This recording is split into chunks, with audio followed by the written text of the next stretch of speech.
Welcome to Prop 5 / Major Money / Thursday Night Football preview for Prize Picks. Use the code 5, get yourself $50 when you put a $5 lineup in.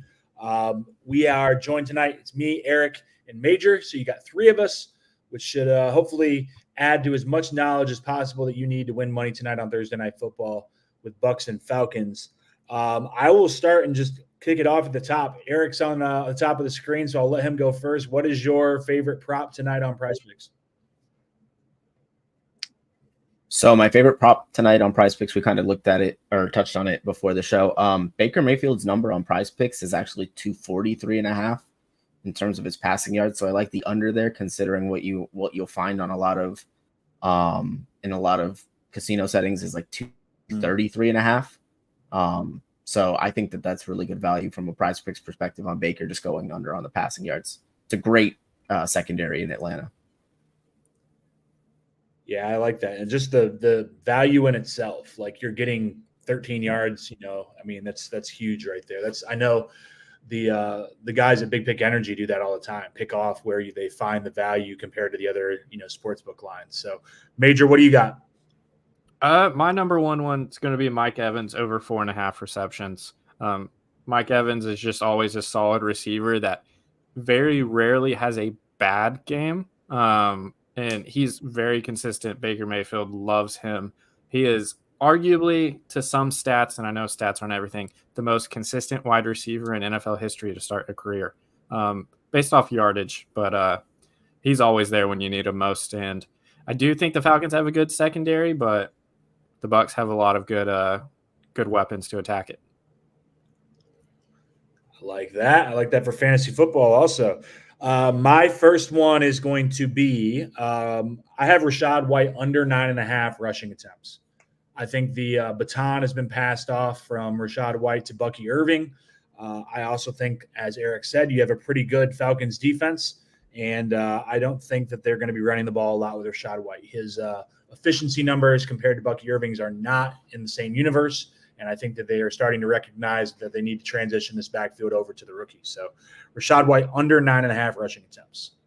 Eric, go ahead and give your second one.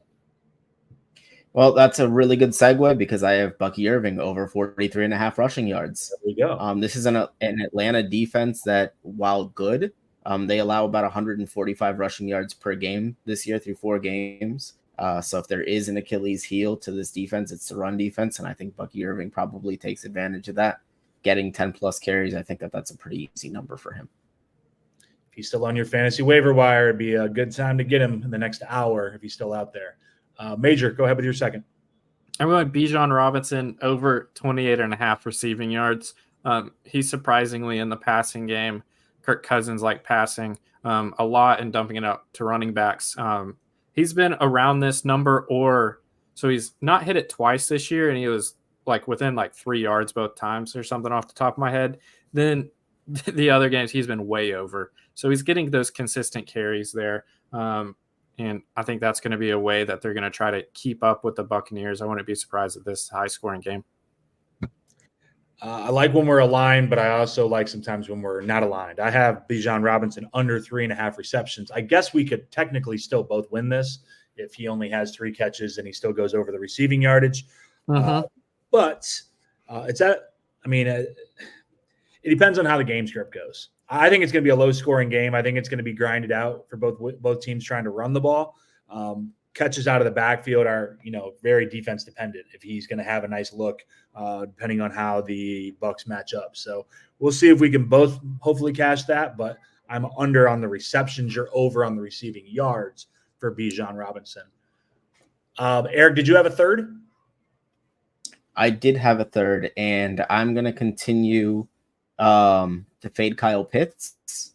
I'm going to go under on his receiving yards at 30.5. I mean, he's not part of the offense. It's just, It is what it is. What a disappointment, that guy. It doesn't make sense. I know. He needs a change of scenery more than some of our Heat players do it in some ways. So I think he can be good. He's not it there. It just doesn't make any sense. Major, what's your third one? Real quick, to the point of Kyle Pitts, on setting the edge, I called him the most talented guy that never catches a ball. And he's had several different quarterbacks, so that could be considered a change in scenery. There's just something weird there. So I think that's a good thing to do, to fade him. I was looking at the touchdown props because I did not have a third pick, and why not go for a touchdown whenever we're there? I'm gonna go. Obviously, not Kyle Pitts. I can't talk bad about him and then do Kyle Pitts.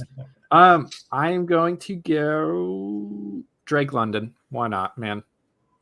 Solid receiver, not as productive as you would like him most of the time. But like I said, you thought it would be low scoring, Sean. I could see it being low scoring. I could also see these talented offenses just finding something that works and keep putting in the touchdowns there. So I'm going to go with Drake London, a touchdown. He's a big receiver too, so he has several different ways he can get him with a big play or even in the red zone there.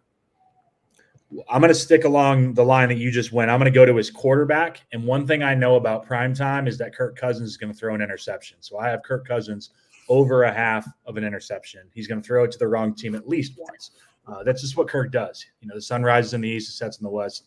Kirk Cousins, he's going to mess up on primetime football. So hopefully it's a good game. If it is low scoring, hopefully it's competitive. We've had some rough ones on Thursday night. There is a good baseball game on tonight if you want to watch that, and flip over to the other channel. But thank you, Eric. Thank you, Major. Check us out all weekend. We'll have shows going on Friday night, Saturday, Sunday, all the way through the weekend with NFL, Major League Baseball playoffs. NBA will be coming soon. WNBA playoffs is in full gear. So check us out. Lots of sports. NHL is starting too pretty soon here. So kind of the sports equinox where all those sports are happening at the same time. Thank you guys, and good luck tonight.